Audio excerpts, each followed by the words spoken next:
على رسوله الكريم اما بعد اعوذ باللہ من الشیطان الرجیم بسم اللہ الرحمن الرحیم واللاتی یأتین الفاحشة من نسائکم فاستشہدوا علیہن اربعة منکم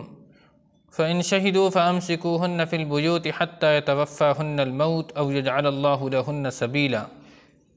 واللذان یأتیانها منکم فآذوہما فإن تابا وأصلحا فأعرضوا عنہما ان اللہ کان توابا رحیما۔ یہ جو دو آیت کریمہ ہے یہ قرآن حکیم کی مشکلات القرآن میں سے یہ دو مشکل آیات ہیں۔ اس میں کئی اشکالات ہیں، کئی احتمالات ہیں۔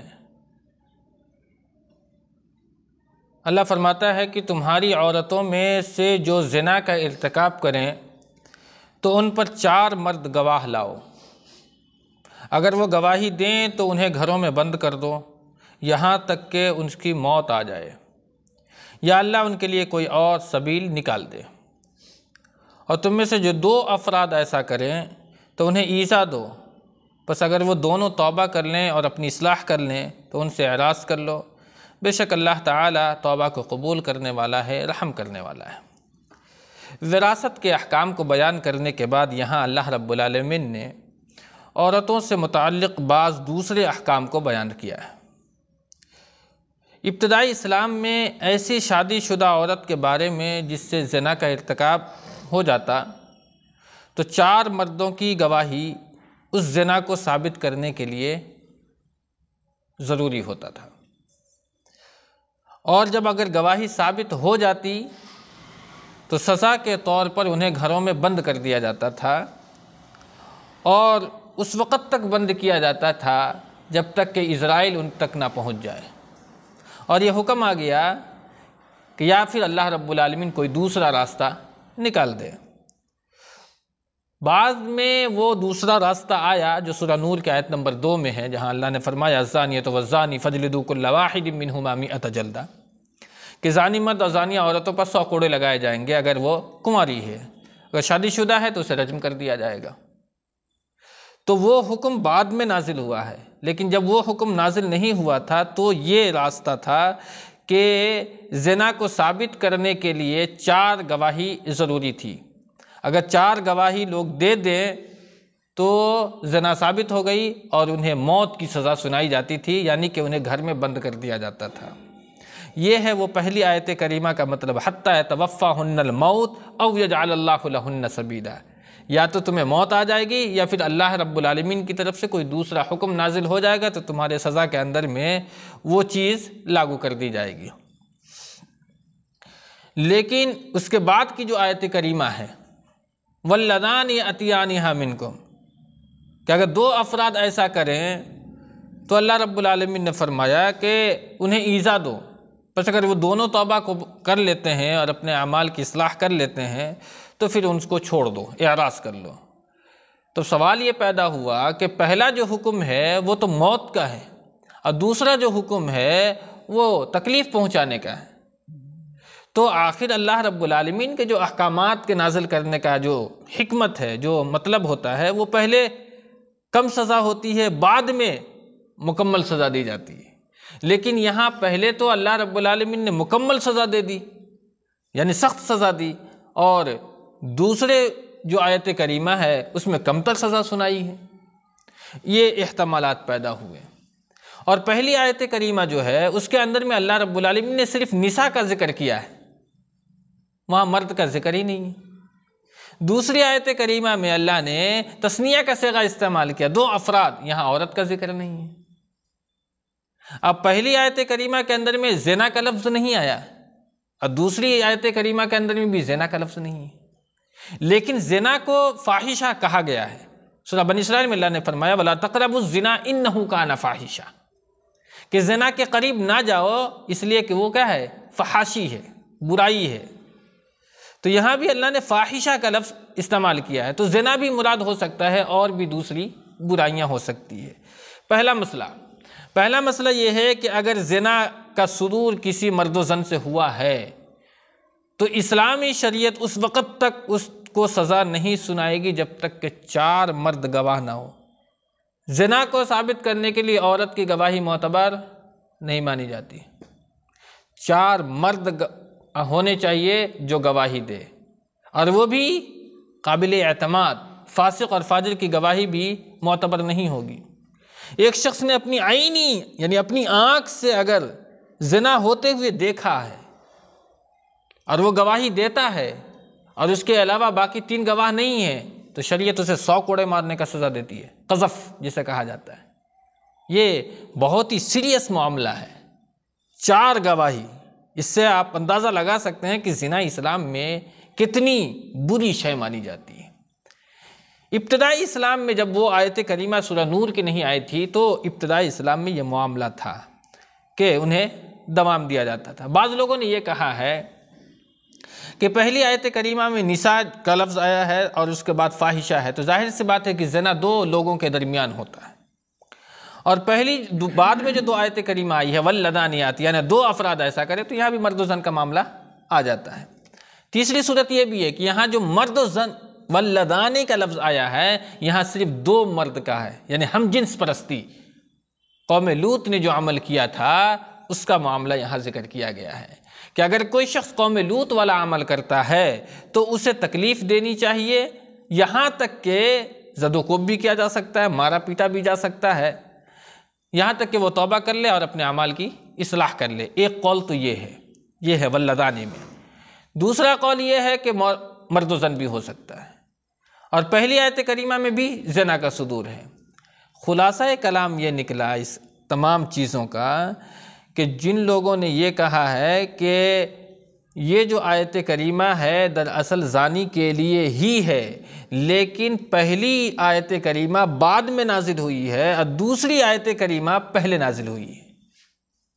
یہ ہے کہنے کا مطلب۔ لیکن جو سب سے بہترین رائے ہمیں لگی ہے وہ یہ ہے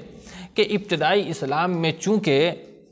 آپ پس منظر دیکھیں، ابتدائی اسلام میں جب حکومت مدینہ کے اندر میں مسلمانوں کی قائم ہوئی تو پوری حکومت نہیں تھی، چونکہ اس وقت میں اوس و خزرج کے منافقین بھی موجود تھے اور اس وقت مدینہ میں یہود بھی آباد تھے۔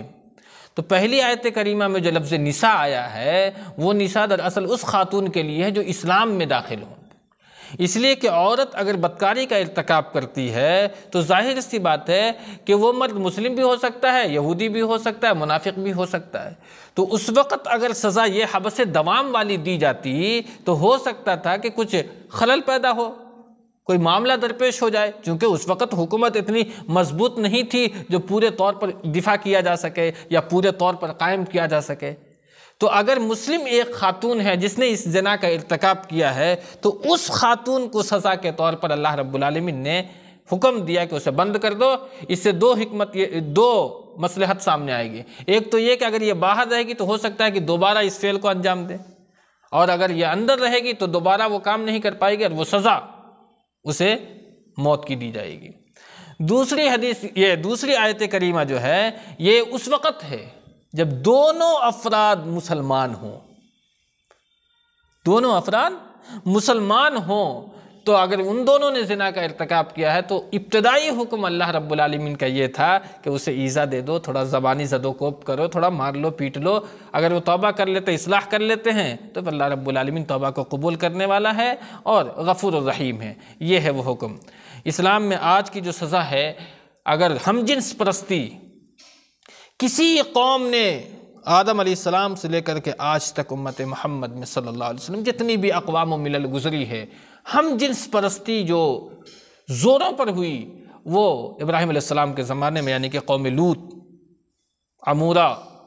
اور صدوم کی بستیوں کے اندر میں جہاں اللہ نے لوط علیہ السلام کو بھیجا تھا،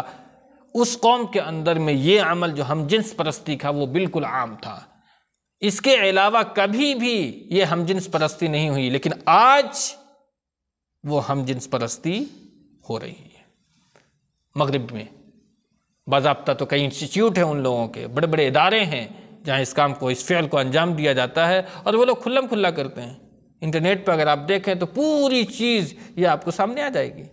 اور اس کو وہ باضابطہ فروغ دے رہے ہیں، پھیلا رہے ہیں، اور اس کے اندر میں اسے کوئی عار محسوس نہیں ہوتی ہے۔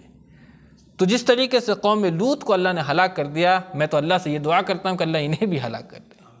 جو ان تمام تر فعل کو فروغ دے رہے ہیں اور اسے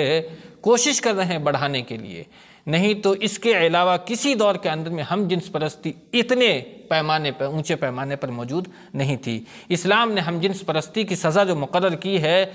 فاعل کو بھی اور مفعول کو بھی ہلاک کر دینے کا حکم ہے، موت کی سزا سنانے کا حکم اللہ کے رسول صلی اللہ علیہ وسلم نے فرمایا۔ اور باقی یہ جو رائے ہے میں تمام لوگوں کی پھر سے دوبارہ ظاہر کر دیتا ہوں۔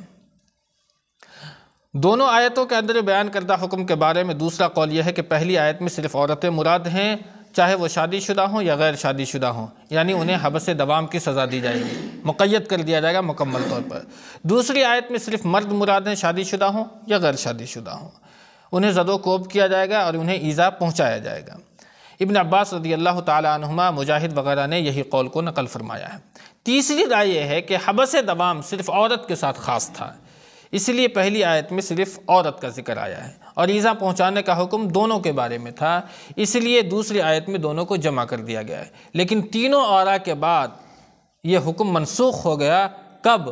جب وہ آیت کریمہ الزانیۃ والزانی فاجلدوا کل واحد منہما مئۃ جلدہ نازل ہوئی، تو یہ باقی جتنے بھی احکام ابھی ہم نے جو مطالعہ کیا ہے یہ ختم ہو گیا ہے، یعنی کہ یہ آیت کریمہ کیا ہے؟ منسوخ ہو چکی ہے، یعنی اس کے جو احکام ہیں وہ منسوخ ہو چکے ہیں اس آیت کریمہ کے ذریعے سے، الزانیۃ والزانی فاجلدوا کل واحد، یعنی یہ آیت کریمہ کا جو حکم ہے وہ منسوخ ہو چکا ہے۔ ناسخ سورہ نور کی آیت نمبر 2 ہے۔ مجاہد وغیرہ ہم نے کہا ہے کہ دوسری آیت ایسے دو مردوں کے بارے میں نازل ہوئی تھی جو آپس میں لواطت کرتے ہیں۔ یہ لواطت کا جو جملہ ہے بعض عالموں نے اسے ناپسند فرمایا ہے۔ کیسے اس طریقے اس لفظ کو عوام کے درمیان مشہور کر دیا گیا ہے؟ اس سے لوط علیہ السلام کی توہین ہوتی ہے، اس لیے کہ لوط سے لواطت آ گئی، یہ نام دینا درست نہیں مانا جاتا ہے۔ ان کو کہنا چاہیے سوڈوم، جو انگلش میں استعمال کیا جاتا ہے، چونکہ صدوم جو قوم بستی تھی اسی میں یہ وبا کیا تھی؟ عام تھی، تو اسی کی طرف سے یا ہم جنس پرستی کا ایک جملہ یہ بہتر جملہ ہے۔ لواطت کا جملہ بعض علماء نے اسے ناپسند قرار دیا ہے، اور یہ بہتر اور یہ صحیح بھی معلوم ہوتا ہے، اس لیے کہ لوط علیہ السلام کی نسبت کرنا اس لفظ کو بہتر نہیں معلوم ہوتا ہے۔ اور جیسا کہ میں نے آپ کو بتلایا ہے کہ ابن عباس رضی اللہ تعالی عنہما سے مرفوعاً روایت ہے کہ عمل لوط کے فاعل اور مفعول دونوں کو قتل کر دیا جائے۔ باری تعالیٰ سے دعا رب العالمین ہمیں آپ کو نیک عمل کی توفیق دے، آمین، وآخر دعوانا الحمدللہ رب العالمین۔